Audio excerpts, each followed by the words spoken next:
So the Iconic started 18 months ago, starting in a small warehouse space in Surrey Hills with just like 2 employees, and I was one of them. Now actually being 350 people, still in the same warehouse, but actually it's getting a bit more tight there now. But it has been a great success story. So we came actually into the market with the belief that there is a market for full price convenience. And the reality was that there was a market. So in the beginning, we were actually growing much faster than we expected. And all in all, we have the same challenges like traditional bricks and mortar retailers in Australia, because we're a local company. So we pay GST, we actually have to pay salary levels in Australia. But at the end of the day, the market showed us that there's a space for us, and that's the reason why it's such a success story. So what we try to do is, like, when you look at the barriers why people don't shop online, the customer experience in the store is actually a big reason. So people like talking to the store people like looking around at the store. So what we try with several things is to overcome that barrier. So for example, the thing that we have is a live chat. So when you're on the website and you look at different products, you can always like open up our live chat, and within like 2 seconds, someone is available to talk to you. It can be either fashion advice, it can be question regarding return, question regarding delivery. So we answer all questions straight away. And what more and more people are actually doing is actually asking for fashion advice, and which actually shows us that they almost accept the chat being a substitute for the shop assistant. There are a lot of technologies that we look at to enhance this even further. For example, like virtual wardrobe, where you can actually in front of your webcams can see how the dress looks like on you. It's about like showing videos on the website, so you don't just see the product on a photo, but you see a video, so you see how it moves. So we are doing a lot of technology-based stuff that we actually will enhance your customer experience. I mean, the thing is, like, the focus that we have is based on 2 things. First of all, we want to acquire new customers, and we want to actually make new customers enthusiastic for us and shop at the Iconic. But then it's also about making your existing customers happy and retain them as much as you can. So this actually, customer loyalty is very important in that, because our business model just makes sense if the customer comes back over time. If we only acquire a customer who comes once, we fail. So the things that we probably do best is, like, I mean, we have a very big newsletter. So in CRM, we send out a newsletter 3 times a week, segmented for the customers that are actually shopping on our website. So that's a big lever. The second biggest lever is probably our magazine. So every customer, especially our premium customers, get the magazine like delivered to the house. But then afterwards, in the month that the magazine is actually current, they get it with every order they do. So you order something at the Iconic, you have a magazine, you get a voucher on the magazine, and immediately you get inspiration to come back to the website and buy something. And then also, which is probably the biggest thing, is like our customer service. So we want to make it a great experience when you shop at the Iconic. And this is actually probably the biggest driver of people to come back, because they're happy with the fast delivery, they're happy with the hassle-free returns, and so they make us the destination of choice.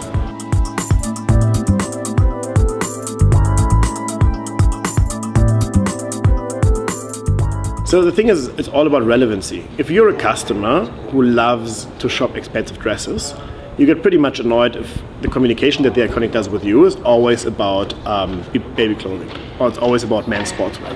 So it's really important for us to understand not only the demographics of the customer, but also understand what are the preferred brands, what price points do they look at, what are the categories they actually like to shop in.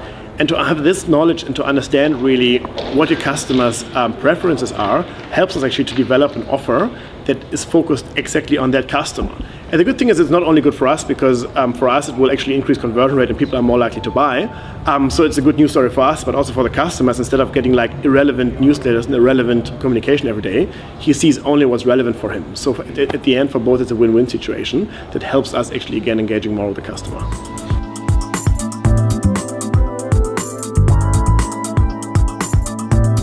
So as I said in the presentation, the focus goes away from pure price focus online. It's still a big driver, don't get me wrong. There are still many people who shop online because the prices are good. And even for us, I mean, we always match prices, so it's not that we are almost more expensive. But the main USP that we have is our delivery and our customer service, which comes all back to the convenience. So it's not about, you see online only as a way to get a cheaper price. It's more or less seeing online as a way to actually increase your convenience, not buy a parking ticket, not going to the bus station, not needing to actually stand in a queue in a shopping center. It's really about, if you want to put it extremely, hanging out on the beach on the weekend, reading a magazine, thinking about, oh, I want that dress, and then just buy it online and have it delivered to your door next day, instead of like needing to go to a shopping center and buy it there. So it's really for us all about convenience. Coming back to that point, so we ask ourselves exactly the same question in the beginning. So we saw this huge power of ASOS, and how strong ASOS is in the Australian market already. And we said, like, how can we possibly beat this player if they are so much cheaper than we are? And then we actually almost did a one-day brainstorming session to think about what are the advantages that we have being a local player. And it's like having local brands, is having the local seasons, is really understanding and engaging with a local customer to talk about Australian topics. And then one thing that we can do well, and that an overseas retailer will never be able to do well, is to deliver within 3 hours or deliver overnight. Because as fast as ASOS tries to be, they will never deliver overnight to Australia. So at the end of the day, my biggest tip is, like, for every retailer here in Australia, really think about what is your strength being a local as opposed to ASOS who comes in from the UK, and use every strength to communicate this to your customer and says that's the reason why you should shop with us. And I think that's the way how to keep them out. Because I think this conference is really about not seeing all of the people inside the audience as my competitors. It's really about us being a group that is in a difficult, challenged market. And it's really about learning from the others, and really about learning from also potential suppliers. What can we do better to make this industry better? So I would say this whole Retail World Conference is not about like finding strategies to be better than my neighbor.